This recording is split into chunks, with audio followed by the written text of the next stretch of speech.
Breaking just minutes ago, Milwaukee alderman announced an arrest in the shooting death of his nephew. In an emailed statement, Alderman Mark Chambers says police and federal agents in Oklahoma arrested Martell Hare in the shooting death of Marquise Champion. Hare is charged in multiple investigations, including that October 20th shooting at a home near 79th and Hampton. Chambers' nephew, as we mentioned, Marquise Hampton, was 16 years old when he died in that shooting. In addition to the homicide case, Hare is also charged in a child sexual assault and incest investigation, which he has had an open arrest warrant for nearly 2 years. Also breaking today, Meta is planning a $1 billion data center in Beaver Dam. Meta is the parent company of social media platforms Facebook and Instagram. The data center would be built in the Beaver Dam Commerce Park, northwest of Highway 151 and Hemlock Road. It would be the company's first data center in Wisconsin, set to open in 2027. Coming up in the next half hour, Biz Times editor Andrew Weiland joins us with the source or surge of data centers across the state. Let's take a moment here to look at Weather Watch 12. We made it back to the 50s today, and it felt good. And it's just the beginning. It is just the beginning, and it certainly felt good. Much warmer than we were over the last couple of days. 52. Look at this beautiful pictures. We take you from Discovery World, looking back over the Art Museum. Still have some pretty nice fall color right along the lakeshore there, extending back towards the Cudahy Tower. So still a little fall in the air, and that's what it's going to feel like around here. Temperatures warming up to 60 degrees as we head into Saturday. How long will stay dry, and what about another chance for the Northern Lights? We'll talk about that in Weather Watch 12. It's been 1 week since Milwaukee police found a woman shot dead in an alley, and hours later, they found her young son wandering the streets. Police have not announced any arrests, and the woman's family is desperate for answers. Police found Anaya Raymond in an alley near 41st and Hampton 1 week ago. Her son found 3 miles from that scene alone without shoes or socks. Hannah Hilliard is live at police headquarters downtown this afternoon. Hannah, no one is in custody, according to police, in this deadly shooting. No, Derek. In fact, Milwaukee police here say they do not know who the shooter is in this case. A mother now left trying to piece together why someone shot and killed her daughter and then left her grandson roaming Milwaukee streets alone more than 3 miles away. Does she have a connection to 41st and Hampton? I'm not sure. And then what about 9th and Keefe, where your grandbaby was found? That's another thing, I'm not sure. So it's been a week of heartache and confusion for Misty Raymond, mother to Anaya Raymond, and grandmother to this 7-year-old boy who she's asked us not to identify due to safety concerns. Now, Misty rushed from her home in Texas to Milwaukee last week to be by her grandson's side and try and seek answers for her daughter. She plans on staying until she has them. She says Anaya, a mother of 3, was a fun, loving, outgoing woman, someone killing her just 2 days before her 32nd birthday. What would you say to the person who is responsible? Come forward. Just come forward. It's not going to get any easier running around trying to hide the fact that you've done this to someone and their family. If it was you, you would want the same justice. Come forward. And Hannah, does Misty Raymond have any idea who could have done this to her daughter? So, Derek, I asked her, and she said she actually has an inkling, a suspicion of someone who did this, but she did not want to divulge more as this is an active police investigation. But again, police say they have not made any arrests in this case, and they do not have a suspect identified just yet. Hannah Hilliard live downtown at police headquarters. 3 people are hurt after a break-in and shooting at a Wauwatosa apartment complex. Police responded to the Reserve Apartments near 61st and State just around 1 this morning. They say that someone forced their way into an apartment and opened fire. Someone shot 2 men. A third person got hurt while trying to run away.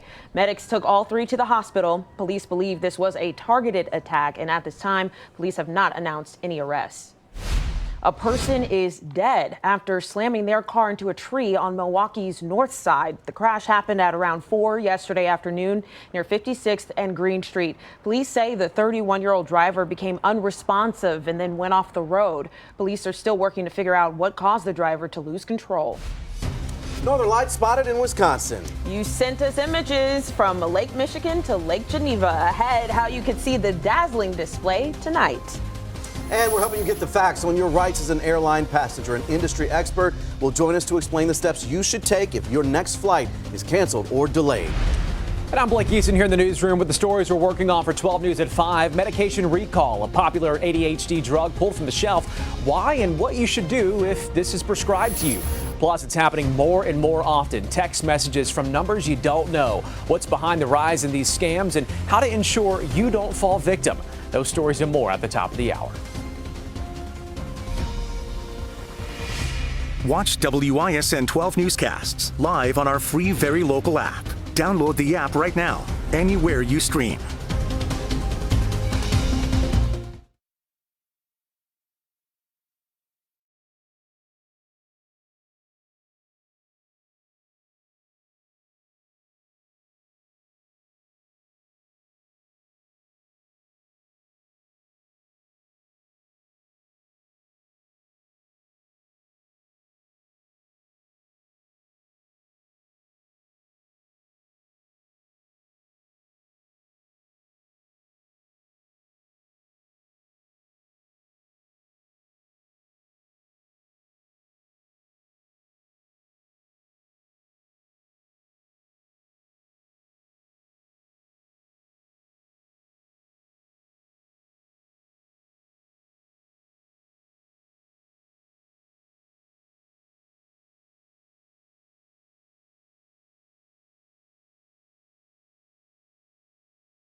A dazzling display of the northern lights over Wisconsin. Yeah, these are just some of the snapshots and the moments you captured and sent in to us from last night. And meteorologist Lindsay Slater reveals your next chance to spot them. So we had a dazzling display of northern lights last night. Thank you to all of our viewers for sending us these pictures. Absolutely stunning. I mean, we had northern light pictures coming in from Milwaukee, Oconomowoc, areas in Delavan, Elkhorn, even Kenosha. Once those clouds cleared, and you had pictures that look like this. And sometimes if you can't see it with your naked eye, a lot of these you can take a picture with your phone, and your phone has a better lens and it's able to see things more clearly. So let's talk about what is coming next. Yes, there is another chance we could see the exact same thing tonight.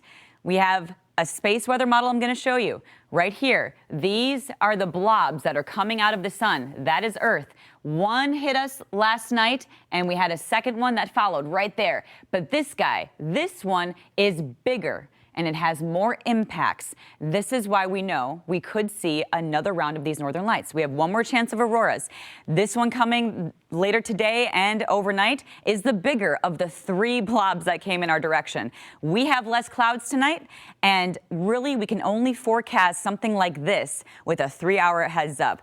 Don't worry, I'm going to be texting our chief throughout the day when this one does arrive and how it's storming. Here's the best part is that tonight the cloud forecast is a lot better. So we should be able to see this. If it does impact us, we will keep you posted and keep those pictures coming in. Send them to us at weather@WISN.com and on all of our social media platforms. Speaking of keeping us posted, that is the big question. What is going to happen tonight? Yeah, you got your fingers crossed, Mark. We're praying the skies are going to be clear. Now to see. that we're going to get. Yeah. We're going to get the clear skies. All The right. question will be is how exactly all of that energy, where does it strike? Yeah. And is it striking the right spot like it did last night? Back to back of nights that would look like this, because we got skunked last night around most of southeastern Wisconsin because we had clouds. Not everywhere. Points we did get the skies to clear out for just a little bit. And all of you, we had so many pictures. And I had pictures from all over the country last night coming in of the Northern Lights. And it would have been a spectacular show for all of us if we didn't have the clouds in the way. Now we just got to hope for the best. There's still a chance. It is super rare to get a show like we had last night and then expect to get another one the next night. We'll just keep hope alive and we'll watch and make sure you stay with us as we head throughout the night. Watching cloud cover, there's a little bit out here. This time of year, clouds can kind of sneak up on you, but hopefully we'll stay mostly clear as we head throughout the night. It certainly looks like it'll be pretty good. High temperatures hanging out pretty good today, into the 50s, much nicer than we've been after those days in the 40s and the low to mid 30s. We finally are going to be back above average, and that's going to continue for the next couple of days, getting up to 60 on Saturday, then a cold front, and then a pretty big dip from Saturday into Sunday with a high of only 45, and then a slight chance of a little light rain or snow as we head into Tuesday. Small chance of light rain in the afternoon on Saturday. Do not change your plans and really try to enjoy this nice stretch of weather while we have it. This is a fun one. Got our camera back at Cathedral Square. And we've got a lot of fun decorations. The trees are lit. The tree is on, which is even more exciting. I don't think it's going to stay this way all the time because we're really early to have the tree on because the tree lighting is still a couple of weeks away, or at least next week, I believe the tree lighting is. And then we'll be talking about that a lot. You want to put your decorations up? Go for it. I don't care if it's too early. If it makes you happy, do it. It's going to be good for the next couple of days. Then it gets windy as we head into Saturday, but it will be warm. Sunny, beautiful tomorrow, and less wind. So you want to rake? Do you want to mow? Do you want to put up the Christmas lights? Go right ahead. Warm with a slight chance of showers on Saturday. It will be windy. High of 60, windy on Sunday, and cooler, 45. Slight chance of rain or snow as we head into Tuesday. Overall, I mean, we're looking pretty good. Pretty good. I don't have my tree up, but I started listening to Christmas music. And there's nothing wrong with that. Thank you. I used to always wait, but now I've changed. This old dog can learn new tricks. Amen. There we go. Thank you, Mark. Well, still ahead, flight disruptions could continue into Thanksgiving. A travel agent joins us live to help get the facts on your rights if your flight is canceled or delayed. Milwaukee's chief meteorologist Mark Baden is helping you plan and keeping you safe on the free Very Local app. Stream the latest Weather Watch 12 forecast. Download the app right now.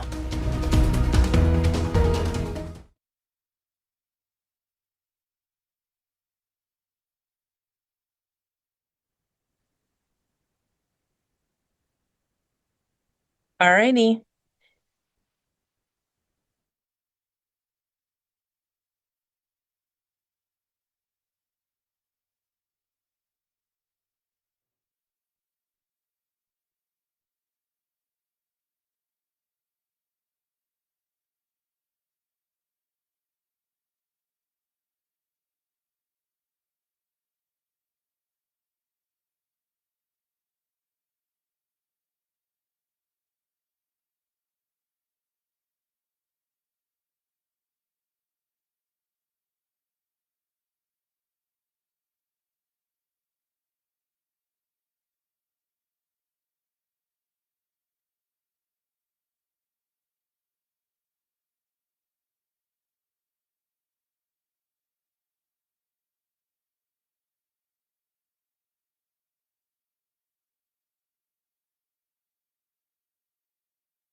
More than 800 flights canceled nationwide today, and even if the government reopens, it could still impact travel into Thanksgiving, just 2 weeks away.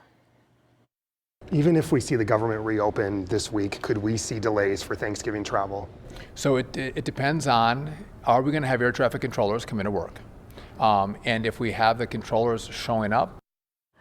That's Political Director Matt Smith pressing the nation's Transportation Secretary Sean Duffy in Wisconsin yesterday. The FAA now forcing airlines to cut 6% of flights at 40 major airports, including Chicago O'Hare. That's still set to increase to 8% tomorrow and then 10% potentially on Friday. Milwaukee Mitchell International is not on the FAA list. Today, 2 flights, one scheduled for O'Hare, was canceled. Now, here to help you get the facts on your rights if your flight is canceled or delayed, Jenny Cagle, president of Elm Grove Travel, joins us now. Thank you for joining us, Jenny. How are you? Doing well. Thanks for having me. Yeah, thanks for being here. So as we said, Milwaukee Mitchell is not on the list, but I'm sure people are anticipating holiday travel. What should we be thinking about when we're maybe still purchasing flights during this time? Is it better to go above the basic tier in order to guarantee that refund? So I think some of the key things to look for are tickets that are on flights in the beginning of the day. You want to give yourself the opportunity to get to your final destination with a lot of options should things go sideways. The other thing is to pick a route or a carrier that's going to give you multiple options. So the airline that has one flight a week or one flight every couple days to your destination probably isn't the one to pick this time. Okay. That's good advice to pick at the beginning of the day so you can pivot and adjust. So the day of your flight, let's say, has been canceled. Is there a threshold to when they are supposed to notify you, or can they wait to the very last minute? What do you do then? So the airlines are doing a really remarkable job, I think, in giving advance notice. They're able to, like for that 10% reduction on Friday, those travelers mostly will know by now that their flight's canceled. Where it gets a little sticky is if it's a situation where the air traffic controllers aren't showing up and that cancellation happens day of. So hopefully people will know well in advance and can make alternate arrangements. Okay, you mentioned flights having options, and I kind of mentioned it a little bit, but what did you mean by that? Is that, I know Southwest or United Airlines, all of these airlines have different sections that you can pay for in advance so that you can maybe have a little bit more leeway as far as like the schedule that you have for your flight or just getting a refund. Is that what you mean by that, or just break it down for the people at home? Sure. So in this situation, it really doesn't matter what type of fare you've purchased. If your flight is canceled, the airline's obligated to give you a refund. So whether you've got a basic fare or full coach or a premium economy, whatever, you're going to be able to get a refund if your flight's canceled. If the flight is delayed, the airline is obligated to get you to your destination and put you on a different connection or through a different city. So when I'm talking about having more options, it's about making sure you have multiple ways to get to your final destination, maybe not just one. And what is the first thing to do when a flight is canceled? Should they go straight to the desk? Should they call someone? What's the best approach? So the first thing is to have the airline app downloaded on your phone. That really is going to give you the most up-to-date information, give you the quickest access to the service of the airline. If you're at the airport, I would say get in line, get on the phone, and then check your app, because you're going to want to have kind of as many ways to reach a gate agent or an airline representative as you can to get reaccommodated as quickly as you can. That's great advice. So any other last advice as we head towards, again, the holidays? It's going to be busy. Anything else that you want to tell us and make sure that we know before we head towards this holiday travel? Absolutely. I think the biggest thing people can do is head to the airport with a whole lot of patience. Holidays are always a little challenging, but this year may prove to be a little bit more so. So just having a little patience and not panicking is going to go a really long way to easing your frustration. Yeah, giving yourself some extra time too. Thank you so much for being with us, Jenny. Thanks for having me. All right, well, it's deadline day to apply for federal aid. Yeah, Wisconsinites recovering after the historic August floods. The information you need to make sure your application is in before the 11:59 p.m. deadline tonight. Plus, a new bar in West Dallas with a unique twist will take you inside the business, generating buzz. Watch 12 News on YouTube. See all of our stories, investigations, and the latest forecasts from the Weather Watch 12 team. Subscribe to the 12 News YouTube channel right now.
Right now on WISN 12 News at 4.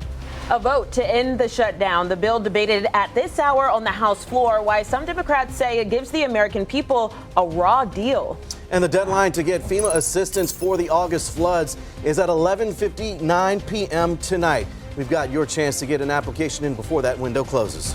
The Packers plummeting in the NFC North as the team sits in third place. The head coach speaking today why he says it's not the final score he's worried about. Leading the way with important local coverage. You're watching WISN 12 News at 4. It's the 43rd day of the record-long government shutdown, and it could be the last. Yeah, we are standing by for a vote from the House to end the shutdown this evening. Lawmakers are returning to Washington for the first time since early September to cast the vote today. ABC's Christian Cordero is on Capitol Hill. It's a full House on Capitol Hill for the first time in more than 50 days, with representatives voting on a short-term spending bill to reopen the government, a bill most Democrats do not support. Let me first welcome House Republicans back to the Congress after their 7-week taxpayer-funded vacation. House Speaker Mike Johnson blames Democrats in both chambers who repeatedly voted against the short-term spending bills. They voted 15 times between the House and the Senate to close your government.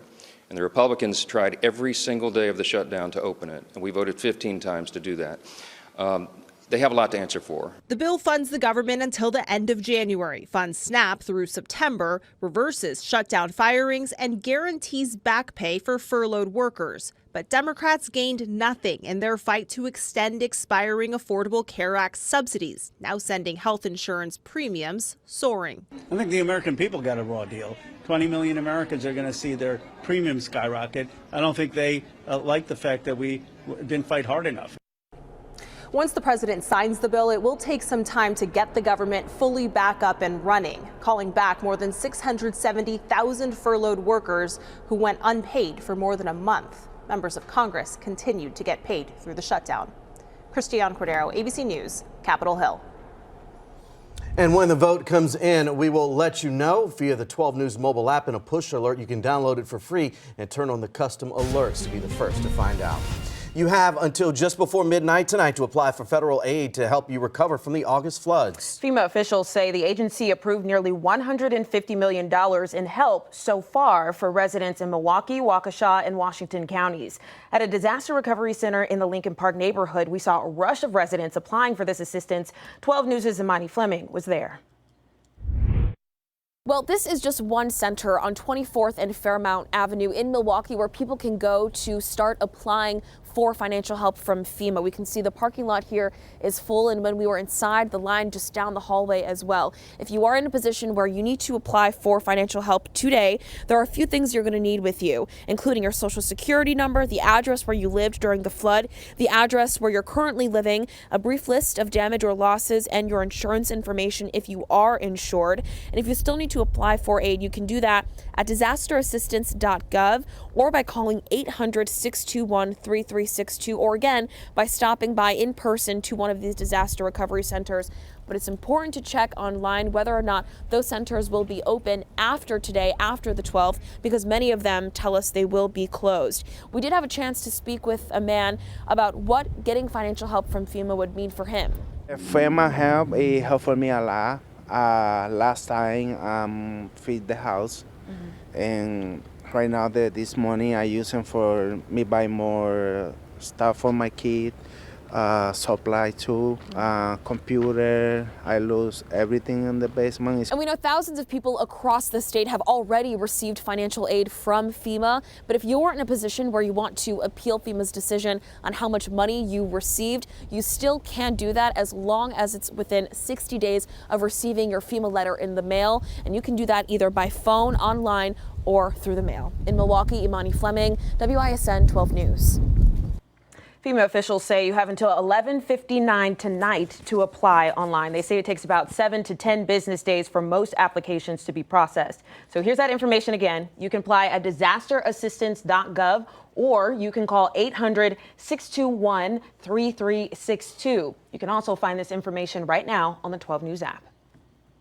Weather Watch 12 here on a Wednesday, and a nice day to have, a day of sunshine. Yeah, and it sounds like it might be a little bit more on the way, Mark. Let's bring it on. Yeah. I think everybody's all right with having a little sunshine, and that's exactly what we're going to get. Not now, because the sun has set already. I know it's set before 4:30, but there's still some light in the sky. And actually, with all these different cameras we have around southeastern Wisconsin, if you're wondering, all right, how does Slinger have snow on the ground? That's at Little Switz. And most of that's going to be melted away. There's still snow on the ground, and we're seeing in Kenosha.